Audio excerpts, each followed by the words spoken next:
Assalamualaikum warahmatullahi wabarakatuh. Nama Yunisa Gitasari, NPM 191111000441 dari kelompok 6. Assalamualaikum warahmatullahi wabarakatuh. Nama saya Widya Kartika dari PGMIC semester 3, NPM 1911100436. Perkenalkan, nama saya Reko Rahmatullah, mahasiswa UIN Radintan Bandar Lampung, jurusan Pendidikan Guru Madrasah Ibtidaiyah. Nomor pokok mahasiswa saya 1911100385. Akan membahas materi tentang puasa. A. Pengertian puasa. Saumu atau puasa menurut bahasa Arab adalah menahan lapar, haus, nafsu, menahan berbicara yang tidak penting atau tidak bermanfaat. Puasa diwajibkan bagi umat Islam karena puasa salah satu kewajiban bagi seluruh umat Islam. Puasa adalah menahan diri dari hawa nafsu dan lapar. Pengertian puasa menurut istilah syara atau terminologi yaitu menahan diri dari segala sesuatu yang dapat membatalkan sesuai dengan tata cara yang telah ditentukan pada waktu tertentu dengan beberapa syarat. B. Dasar hukum berpuasa.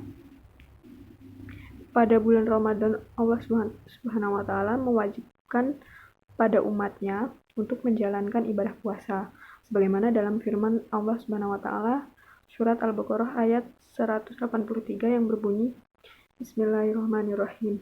Ya ayyuhalladzina amanu kutiba alaikumus syamu kama kutiba alal ladzina min qablikum la'allakum tattaqun. Artinya, hai orang-orang yang beriman, diwajibkan atas kamu berpuasa sebagaimana diwajibkan atas orang-orang sebelum kamu, agar kamu bertakwa. Karena puasa itu bukan suatu ibadah yang ringan, yakni harus menahan makan, minum, bersenggama, dan keinginan-keinginan lainnya. Berdasarkan ayat di atas, tegas bahwa Allah Subhanahu wa Ta'ala mewajibkan puasa kepada hambanya yang beriman, sebagaimana Dia telah mewajibkan kepada para pemeluk agama sebelum mereka. Dia telah menerangkan sebab diperintahnya puasa dengan menjelaskan manfaat yang besar dan hikmah-hikmahnya yang tinggi, yaitu mempersiapkan jiwa orang yang berpuasa untuk mempercayai derajat yang takwa kepada Allah Subhanahu wa Ta'ala dengan meninggalkan keinginan-keinginan yang diperbolehkan demi mematuhi perintah-perintahnya dan demi mengharapkan pahala dari sisinya. C. Syarat wajib puasa. Yang pertama itu berakal. Orang yang gila tidak diwajibkan untuk berpuasa. Yang kedua balik, yaitu seseorang yang sudah diberi tuntunan untuk menjalankan kewajibannya. Yang ketiga kuat berpuasa. Misalnya tidak kuat berpuasa karena sudah tua atau sedang sakit, tidak diwajibkan untuk berpuasa. D. Syarat sah puasa. Yang pertama yaitu Islam. Orang yang bukan beragama Islam tidak sah untuk berpuasa. Yang kedua, mumayyiz. Mumayyiz itu artinya dapat membedakan mana yang baik dan mana yang tidak baik. 3. Suci dari darah haid dan nifas. Orang yang sedang haid atau nifas tidak sah dalam berpuasa, namun memiliki kewajiban untuk membayar puasa yang telah ditinggalkannya. Kemudian yang selanjutnya rukun puasa. Rukun puasa dibagi menjadi dua. Yang pertama niat pada malamnya, yaitu setiap malam harus berniat terlebih dahulu untuk berpuasa keesokan harinya. Tetapi untuk berpuasa sunnah boleh berniat pada siang hari asalkan sebelum matahari condong ke barat. Kemudian yang kedua, menahan diri dari segala yang membatalkan puasa sejak terbit fajar sampai terbenam. Yang selanjutnya hal-hal yang membatalkan puasa. Adapun hal-hal yang membatalkan puasa dibagi menjadi 6 bagian. Yang pertama makan dan minum, yang kedua muntah yang disengaja, sekalipun tidak ada yang kembali ke dalam perut tidak membatalkan puasa. Kemudian yang ketiga bersetubuh. Kemudian yang keempat keluar darah haid dan nifas. Kemudian yang kelima gila. Yang terakhir yang keenam keluar mani dengan sengaja. Yang selanjutnya hal-hal yang membatalkan puasa. Adapun hal-hal yang membatalkan puasa sebagai berikut. Yang pertama, mengenakan sifat mata dan meneteskan obat mata meskipun ada rasa pahit di tenggorokan. Sebab mata bukanlah saluran ke dalam rongga. Demikian juga tetes telinga, sedangkan yang masuk melalui mulut dan telinga maka itu membatalkan. Yang kedua, berkumur dan menghisap air hidung dengan tidak ditekan. Dan jika ada air yang tanpa sengaja masuk rongga, tidak membatalkannya, karena serupa dengan orang yang lupa. Kemudian yang ketiga, menggunakan suntikan untuk mengeluarkan kotoran tubuh, karena yang masuk ke dalam tubuh adalah obat bukan makanan. Di samping masuknya juga bukan dari saluran yang normal. Kemudian yang keempat, diperbolehkan bagi yang berpuasa menghirup sesuatu yang tidak terhindarkan, seperti contohnya keringat, debu jalanan, sebagaimana aroma sedap yang lainnya. Nah, diperbolehkan pula dalam keadaan darurat untuk mencicipi makanan, kemudian mengeluarkannya sehingga tidak masuk ke dalam rongga. Kemudian yang kelima, diperbolehkan pula bagi orang yang berpuasa bangun tidur dalam keadaan junub karena mimpi atau hubungan suami istri. Namun yang utama, mandi terlebih dahulu setelah berhubungan sebelum tidur.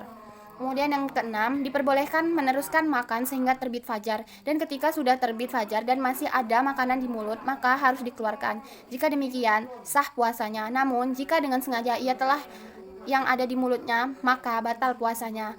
Dan yang lebih utama, berhenti makan sebelum terbit fajar.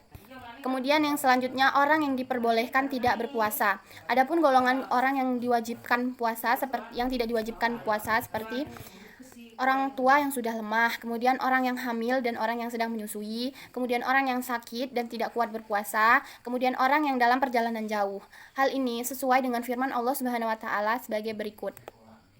Bismillahirrahmanirrahim. Wa man kana maridun aw ala safarin fa iddatum min ayyamin ukhar.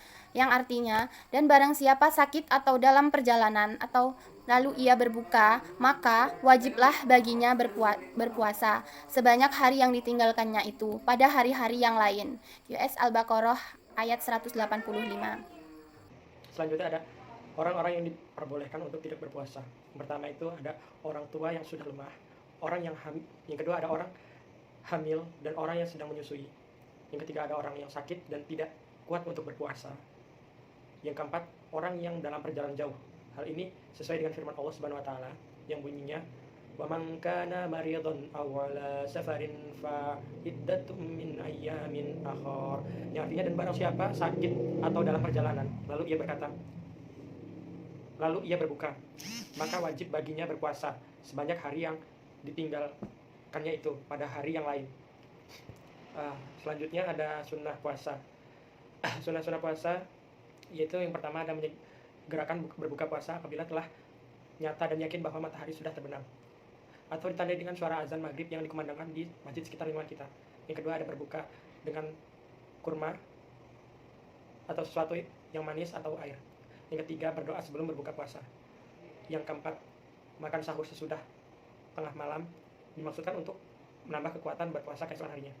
Kelima, mengakhirkan makan sahur sampai kira-kira 15 menit sebelum fajar.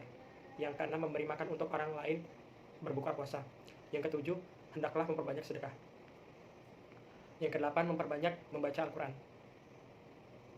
Selanjutnya ada macam-macam puasa. Yang pertama ada puasa wajib. Puasa wajib yang pertama ada puasa Ramadan, yang dimana puasa Ramadan dilakukan sebulan penuh dalam 30 hari atau 1 bulan itu sendiri. Selanjutnya ada puasa kifarat, puasa tebusan, adalah puasa yang dikerjakan karena melanggar aturan yang telah ditentukan. Selanjutnya ada puasa nazar. Terus yang keempat ada puasa qadha. Selanjutnya ada puasa sunnah, yaitu puasa Muharram yang pertama. Kemudian yang kedua ada puasa 6 hari bulan Syawal. Yang ketiga ada puasa tanggal 9 Zulhijjah atau puasa Arafah biasanya kita sebut, dan tanggal 8 Zulhijjah atau Tarwiyah, biasanya kita sebut puasa Tarwiyah. Selanjutnya atau yang keempat ada puasa sunnah, yaitu puasa bulan Rajab. Yang kelima puasa yang umumnya banyak dilakukan di kalangan kita, yaitu puasa hari Senin dan Kamis. Kemudian yang keenam puasa Daud. Yang ketujuh puasa bulan Syaban. Kemudian di sini ada puasa makruh, yaitu yang pertama ada puasa seumur hidup atau puasa abadi, itu termasuk dalam puasa yang makruh. Yang kedua ada puasa hari Nairus dan hari senisnya dari hari raya kaum musyrik, ataupun puasa di hari raya kaum musyrik atau kaum yang selain beragama Islam. Kemudian ada puasa haram, yaitu puasa pada 2 hari raya. Yang dimaksud 2 hari raya itu adalah puasa pada hari raya Idul Adha dan puasa pada hari raya Idul Fitri. Terima kasih. Sekian sedikit presentasi dari saya, kurang dan lebihnya saya mohon maaf. Kami ucapkan wassalamualaikum warahmatullahi wabarakatuh.